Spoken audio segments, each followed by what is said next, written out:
पुण्याच्या दुर्घटनेबाबत पोलीस सतर्क असल्याचा विश्वास नितेश राणेंनी व्यक्त केला। ते महाविकास आघाडीचं सरकार नाही, त्यामुळे जसे दिशा सालियन केसचे पुरावे नष्ट केले तसे पुण्याच्या केसमध्ये होणार नाही, असाही टोला त्यांनी ठाकरेंना लगावला। आशिष शेलारांच्या हिरव्या शाही संदर्भातील आरोपांवरून संजय राऊतांनी सडेतोड उत्तर दिलंय। आम्ही कुठल्याही पद्धतीचा संभ्रम निर्माण केला नाही। त्यांनी राज्यघटना आणि आचारसंहिता पुन्हा एकदा वाचणं गरजेचं आहे, असा सल्लाच राऊतांनी दिला। महाविकास आघाडीला ज्या ठिकाणी भरघोस मतदान होत असं त्या ठिकाणी संथ गतीनं मतदान सुरू होतं, असा आरोप संजय राऊतांनी केलाय। तर संजय राऊतांचा दावा केवळ हिरव्या शाही संदर्भात आहे, असं प्रत्युत्तर भाजपचे नेते आशिष शेलार यांनी दिलंय।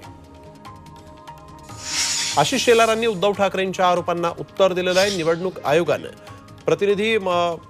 आयोगाचे प्रतिनिधी मतदानामध्ये दिरंगाई करत होते, असा आरोप उद्धव ठाकरेंनी केला होता।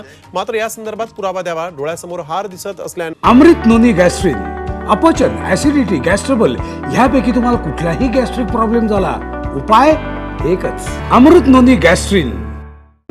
ते बोलतायत असाही चिमटा आशिष शेलारांनी काढला। राज्यामध्ये 5व्या टप्प्यात झालेल्या मतदानाची टक्केवारी घसरली आहे। यामागे मतदान प्रक्रियेतला संथपणा कारणीभूत होता। याची चौकशी करण्याचे आदेश मुख्यमंत्र्यांनी दिलेले आहेत। मुख्यमंत्री एकनाथ शिंदे यांनी राज्याच्या मुख्य सचिवांना हे आदेश दिले। तेव्हा मतदान प्रक्रियेवेळेस प्रशासनानं पुरेशी काळजी घेतली नव्हती का, याचीही आता चौकशी होणार आहे। भाजप आमदार नितेश राणेंनी उद्धव ठाकरेंवर गंभीर आरोप केलेले आहेत। उद्धव ठाकरे कुटुंबासह लंडनमध्ये पळण्याच्या तयारीत आहेत, त्यामुळे त्यांचा पासपोर्ट जप्त करून त्यांच्या नावे लुकआउट नोटीस जारी करा, अशी मागणी नितेश राणेंनी केली आहे।